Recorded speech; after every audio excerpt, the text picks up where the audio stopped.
അവസാന വീഡിയോയിൽ ഞാനൊരു കാര്യം എല്ലാവരോടും പറഞ്ഞിരുന്നു. ഉക്രൈനിലേക്കുള്ള ഇന്റൽ ഇൻപുട്സ് അമേരിക്ക അവസാനിപ്പിച്ചതിനു ശേഷം ഫ്രാൻസിലെ ചില കമ്പനികൾ ഉക്രൈനെ സഹായിക്കാൻ തയ്യാറായി എന്ന്. ഈ വീഡിയോയിലൂടെ നമ്മൾ അറിയാൻ പോകുന്നതും ഇതിനെക്കുറിച്ചാണ്. ഫ്രാൻസ് സംബന്ധിക്കുന്ന ചില കമ്പനികൾ, പ്രധാനമായും സാഫ്രൺ ടെക്നോളജീസ്, ഇവർ എയറോസ്പേസ് ഇൻഡസ്ട്രി അല്ലെങ്കിൽ ഡിഫൻസ് ഇൻഡസ്ട്രി, ഇതിലൊക്കെ അവരുടെ എഞ്ചിൻസ് നിർമ്മിക്കുക, ഒരുപാട് സൈനികം സംബന്ധിക്കുന്ന പല സാങ്കേതിക വിദ്യകളുടെ ഉൽപാദനം, ഇങ്ങനെ വളരെ പ്രശസ്തിയുള്ള ഒരു കമ്പനിയാണ് ഇവർ.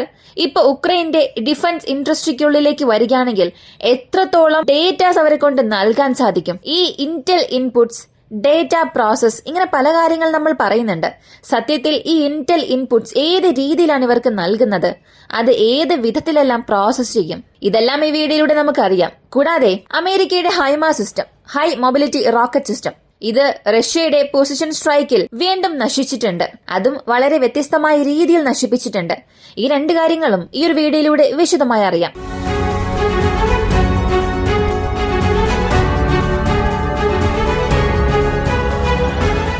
ഉക്രൈന് അമേരിക്കയുടെ സാറ്റലൈറ്റ് ഇമേജസ് അല്ലെങ്കിൽ സാറ്റലൈറ്റ് ഇമേജസിനെ പ്രോസസ് ചെയ്ത് ലഭിക്കുന്ന ഡേറ്റാസ്, ഇവയെല്ലാം പൂർണ്ണമായും നിലച്ചിട്ടുണ്ട്. യഥാർത്ഥത്തിൽ ഇന്റലിജൻസ് ഇൻപുട്ടിനെ സംബന്ധിച്ചിടത്തോളം നമുക്ക് ബേസിക് ആയ ഒരു അറിവുണ്ടായിരിക്കണം. ഈ സ്പൈ നെറ്റ്വർക്ക് അല്ലെങ്കിൽ ചാരന്മാർ വഴി ലഭിക്കുന്ന വിവരങ്ങളും സിഗ്നൽസ് ബ്രേക്ക് ചെയ്ത് അതുവഴി ലഭിക്കുന്ന വിവരങ്ങളെയും സാറ്റലൈറ്റ് ഇമേജ് വഴി ലഭിക്കുന്ന വിവരങ്ങളെയും എല്ലാം ഇന്റൽ ഇൻപുട്സ് ആയി പറയുന്നു. എന്നാൽ ഇവ ഓരോന്നിനും പ്രത്യേകം വിഭാഗമുണ്ട്. ഇപ്പൊ അമേരിക്കയുടെ പ്രധാന ഇന്റലിജൻസ് കോർഡിനേറ്റ് ഇത്രയും ദിവസം റഷ്യ ഉക്രൈൻ യുദ്ധത്തിൽ ഉക്രൈന് എങ്ങനെ നൽകി എന്ന് ചോദിച്ചാൽ ഈ ഉപഗ്രഹങ്ങൾ വഴി ലഭിക്കുന്ന ചിത്രങ്ങൾ വഴിയാണ് നൽകിക്കൊണ്ടിരുന്നത്. അതായത് സാറ്റലൈറ്റിൽ നിന്ന് ലഭിക്കുന്ന ഇമേജസിനെ പ്രോസസ് ചെയ്ത് അതുവഴി ഇവിടെയെല്ലാം റഷ്യൻ പൊസിഷൻസ് ഉണ്ട്. കൃത്യം ഈ കോർഡിനേറ്റ്സിൽ ആക്രമിക്കുകയാണെങ്കിൽ ഒരു വലിയ നാശം അവിടെ വിതയ്ക്കാൻ കഴിയും എന്ന് ഇത്രയും ദിവസം ഇങ്ങനെയാണ് ഇന്റൽ ഇൻപുട്സ് ആ ഒരു രീതിയിലാണ് പോയിക്കൊണ്ടിരുന്നത്. ഇപ്പോ ഇതിൽ പ്രധാനമായി എന്ത് പ്രശ്നം സംഭവിച്ചു, അമേരിക്ക എന്തെല്ലാം പ്രശ്നങ്ങൾ ഉണ്ടാക്കി, ഇതൊക്കെ നമുക്കറിയാം. അടുത്ത ഫ്രാൻസിന്റെ സാഫ്രോൺ കമ്പനി, ഇവർ എഞ്ചിൻസ് നിർമ്മിക്കുന്നുണ്ട്, മറ്റ് പ്രധാനപ്പെട്ട സൈനികം സംബന്ധിക്കുന്ന വാഹനങ്ങൾ നിർമ്മിക്കുന്നുണ്ട്. അത്രത്തോളം പ്രശസ്തിയുള്ള ഒരു കമ്പനി. ഈ സാഫ്രോണിന്റെ ഒരു ബ്രാഞ്ചാണ് സാഫ്രോൺ എ. അവരിപ്പോ ചെയ്തത് ഫെബ്രുവരി മാസത്തിന്റെ അവസാനത്തിൽ ഉക്രൈന്റെ ഡിഫൻസ് മിനിസ്ട്രിയുമായി ഒരു പ്രധാനപ്പെട്ട കരാർ ഒപ്പുവെച്ചു. അങ്ങനെയാണെങ്കിൽ ഇതിനുശേഷം ഇന്റലിജൻസ് ഇൻപുട്ട് ഇവരിൽ നിന്നാണോ ലഭിക്കുന്നത് എന്ന് ചോദിച്ചാൽ അങ്ങനെയല്ല. പൊതുവെ ഇന്റലിജൻസ് ഇൻപുട്ട് എങ്ങനെ പ്രവർത്തിക്കും, ഇതെങ്ങനെയെല്ലാം ലഭിക്കുന്നു എന്നുള്ളത് ഒരു ബേസിക് അണ്ടർസ്റ്റാൻഡിംഗ് ഉണ്ടാകണം. അതിനുള്ളിലേക്ക് പോകുന്നതിന് മുൻപ് ഇന്റൽ ഇൻപുട്സ് എന്താണ് ആദ്യമേ പറയണമെങ്കിൽ, സാറ്റലൈറ്റ് ഇമേജ് വെച്ചാണ് എല്ലാം കണക്ട് ആയിട്ടുള്ളത്.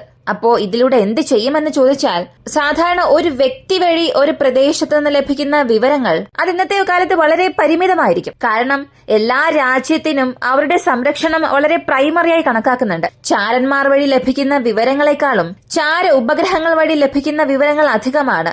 ഈ സമയത്ത് ചെയ്യുന്നത് അമേരിക്കയുടെ ഉപഗ്രഹങ്ങൾ അല്ലെങ്കിൽ UK ഉപഗ്രഹങ്ങൾ, ഇവയെല്ലാം റഷ്യൻ ദേശത്തിന് മുകളിൽ പറക്കും. ഇങ്ങനെ ലഭിക്കുന്ന സാറ്റലൈറ്റ്സിൽ നിന്നും പല രീതിയിലുള്ള ഫോട്ടോ എടുക്കും. ആദ്യമുള്ളത് ഓപ്റ്റിക്കൽ ഇമേജ് ആണ്. സാധാരണ നമ്മുടെ മൊബൈൽ ക്യാമറയിൽ എടുക്കുന്നത്, DSLR ക്യാമറയിൽ എടുക്കുക, ഇവയെല്ലാം ഈ ഓപ്റ്റിക്കൽ ഇമേജ് ആണ്. ഇപ്പൊ ഗൂഗിൾ എർത്ത് നിങ്ങൾ ഉപയോഗിക്കുന്നുണ്ടാകും.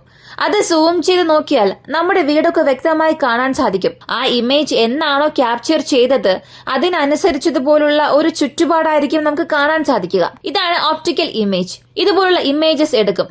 രണ്ടാമതുള്ളത് ഇൻഫ്രാറെഡ് ഇമേജസ്. ഓപ്റ്റിക്കൽ ഇമേജ് അല്ലാതെ താപത്തെ മാത്രം കേന്ദ്രീകരിച്ചുകൊണ്ട് എടുക്കുന്ന ചിത്രങ്ങൾ. അടുത്തത് SAR റഡാർ വഴി എടുക്കുന്ന ഇമേജ് ആണ്. സിന്തറ്റിക് അപ്രോച്ച് റഡാർ ഉപയോഗിച്ച് 3D ഇമേജസ് ആയി എടുക്കും. ഇതിലും 3-4 വിഭാഗങ്ങളുണ്ട്. പ്രധാനമായും ഇവർ ഉപയോഗിച്ചുകൊണ്ടിരിക്കുന്നത് ഇതാണ്. അതിനുശേഷം ഹീറ്റ് സിഗ്നേച്ചേഴ്സ് ഉപയോഗിച്ച് പ്രത്യേകമായി എടുക്കുന്ന ഓപ്റ്റിക്കൽ ഇമേജസും ഉണ്ട്. ഇങ്ങനെ പ്രധാനമായി 4 ടൈപ്പ് ഉണ്ട്. ഇപ്പോ ഇവ ഓരോന്നിനെയും എങ്ങനെ പ്രോസസ് ചെയ്യും എന്ന് ചോദിച്ചാൽ, ഓപ്റ്റിക്കൽ ഇമേജ്, ഈ ഓപ്റ്റിക്കൽ ഇമേജിനെ AI ഉപയോഗിച്ചും മെഷീൻ ലേണിംഗ് ഉപയോഗിച്ചും രണ്ടായി വിഭജിക്കും. ആദ്യം വിഷ്വലി കൺഫേം ചെയ്യും, ഇവിടെ ഒരു വാഹനം ഉണ്ട്, ഈ ഗ്രൗണ്ടിൽ ഒരു ചെറിയ ചേഞ്ചസ് ഉണ്ട് എന്നുള്ളത് വിഷ്വലി കൺഫേം ചെയ്യാൻ ശ്രമിക്കും. എന്നാൽ ഇതെല്ലാ സമയങ്ങളിലും നല്ല ഫലം നൽകില്ല. അപ്പോ ഇവിടെയാണ് മെഷീൻ ലേണിംഗും AIയും വരുന്നത്. ഇതുവഴി പതിയെ ആ ഒരു ഇമേജിനെ വിശകലനം ചെയ്യും. അങ്ങനെ വിശകലനം ചെയ്യുമ്പോൾ ആ ചിത്രത്തിൽ എത്രത്തോളം സ്ട്രെസ് ഉണ്ടെന്ന് നോക്കും. സ്ട്രെസ് എന്താണെന്ന് ചോദിച്ചാൽ, സാധാരണ ഒരു ഇമേജ് നമ്മൾ ബ്രേക്ക് ഡൗൺ ചെയ്യുമ്പോൾ അത് പല ഘട്ടമായി വിഭജിക്കും. അതായത് എഡിറ്റഡ് ഇമേജസിനൊക്കെ ഒരുപാട് സ്ട്രെസ് ഉണ്ടാകും. ഇത് തന്നെയാണ്. അങ്ങനെ എത്ര ലെയേഴ്സ് അതിലുണ്ട് എന്നുള്ളത് വിശകലനം ചെയ്യും. ഈ ലെയേഴ്സ് വിഭജിക്കുമ്പോൾ തൊട്ടു മുൻപുള്ള ദിവസം ഇത് എങ്ങനെയായിരുന്നു, അടുത്ത ദിവസം ഇത് എങ്ങനെയാണ്, അവിടെയുള്ള ഭൂമിയുടെ സ്വഭാവത്തിനനുസരിച്ച് എങ്ങനെയുള്ള മാറ്റങ്ങൾ സംഭവിച്ചിട്ടുണ്ട്. റഡാർ സിഗ്നൽസ് താഴെ വന്നല്ലോ, അത് അവിടെ നിന്നും റിഫ്ലക്റ്റ് ആയി തിരികെ പോകുമ്പോൾ എന്തൊക്കെ മാറ്റങ്ങൾ സംഭവിച്ചു. ഇങ്ങനെ മുഴുവനായും AI, ആർട്ടിഫിഷ്യൽ ഇന്റലിജൻസും മെഷീൻ ലേണിംഗും ചേർന്ന് വിശകലനം ചെയ്യും. അങ്ങനെ വിശകലനം ചെയ്ത് നോക്കുമ്പോൾ അവിടെ റഷ്യയുടെ ഒരു ബങ്കർ ഉണ്ട്, അവിടെ റഷ്യയുടെ ഒരു അണ്ടർഗ്രൗണ്ട് സ്ട്രക്ചർ ഉണ്ട്, ഇവിടെ റഷ്യയുടെ ഒരു ഫ്യൂൽ ഡിപ്പോ ഉണ്ട്. ഇങ്ങനെ എല്ലാം വിശകലനം ചെയ്ത് ഇത് ഡേറ്റയായി ഉക്രൈന് നൽകും. ഇങ്ങനെയാണ് ഇത്രയും ദിവസം സാറ്റലൈറ്റ് ഇമേജസിനെ ബ്രേക്ക് ഡൌൺ ചെയ്ത് ഈ ഡേറ്റ സഹായമെല്ലാം ഉക്രൈന് നൽകിയത്. ഇതിൽ അമേരിക്കയുടെ ഒരുപാട് പ്രൈവറ്റ് കമ്പനീസ് പങ്കുവഹിക്കുന്നുണ്ട്. പക്ഷേ ആരുടെ ഇന്റലിജൻസ് ഇൻപുട്ടും ഇപ്പോ ഉക്രൈനിലേക്ക് പോകുന്നില്ല.